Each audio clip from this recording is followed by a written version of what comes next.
అమ్మ సిరి, ఇక నువ్వు లైఫ్లో డల్గా ఉండకుండా నీ ముఖంలో నవ్వు ఉండేలా నేను చెయ్యాల్సిన ఒక పని చేశాను. ఇంకొక పనుంది, అది చెప్దామని ఇలా వచ్చాను. ఏంటత్తయ్య అది? నువ్వన్నది నిజమే. నేను మీ పెళ్లి చూడలేదు. నువ్వే ఇంటి కోడలువని మాటలతో చెప్పానే తప్ప చేతలతో నీకెప్పుడు సంతోషాన్ని కలిగించలేదు. నీకు మా మీద నమ్మకం, గౌరవం కలగాలంటే పెద్దవాళ్ళుగా మేం చేయాల్సిన పనొకటి చేద్దాం అనుకుంటున్నాను. అదేనమ్మా, నీకు సత్యకి గ్రాండ్గా మళ్ళీ పెళ్లి చేద్దాం అనుకుంటున్నాను.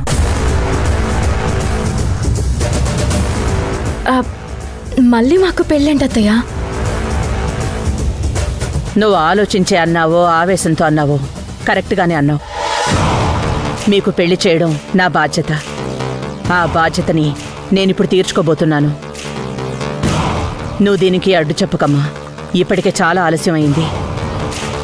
నువ్వెన్ని రోజులు పడ్డ అవమానాలు కూడా నాకు అర్థమయ్యాయమ్మా.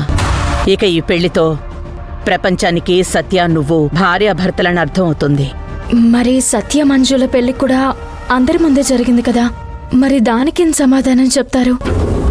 మనం చెప్పాల్సిన అవసరం రాదనుకుంటున్నాను సిరి. ఈ పెళ్లి జరిగితే అందరి నోళ్లు మూయించిన వాళ్ళం అవుతాం.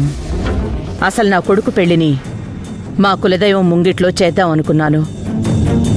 కానీ నేనే అనవసరంగా ఆర్భాటాలకి పోయి ఘనంగా చేద్దామని పెళ్లి ఏర్పాట్లు చేశాను. అది ఇంకోలా జరిగి చాలా అనర్థాలకి దారితీసింది. ఇప్పుడు అలా జరగకూడదని మా కులదైవం ముంగిట్లో నీ పెళ్లి చేద్దామనుకుంటున్నానమ్మా. అలా మా కులదైవం ఆశీస్సులతో మీరు నిండు నూరేళ్లు భార్యాభర్తలుగా ఏ పొరపచ్చాలు లేకుండా సంతోషంగా ఉంటారు. ఈ నిర్ణయానికి అడ్డు చెప్పకమ్మా. ఇకపై నీకంతా మంచి జరుగుతుంది.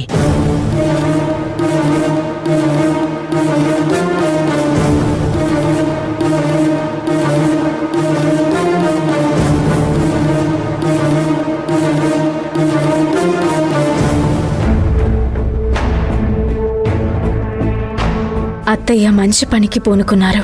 ఈ పెళ్లితో ప్రపంచానికి మేమిద్దరం భార్యాభర్తలు అని అర్థమైపోతుంది.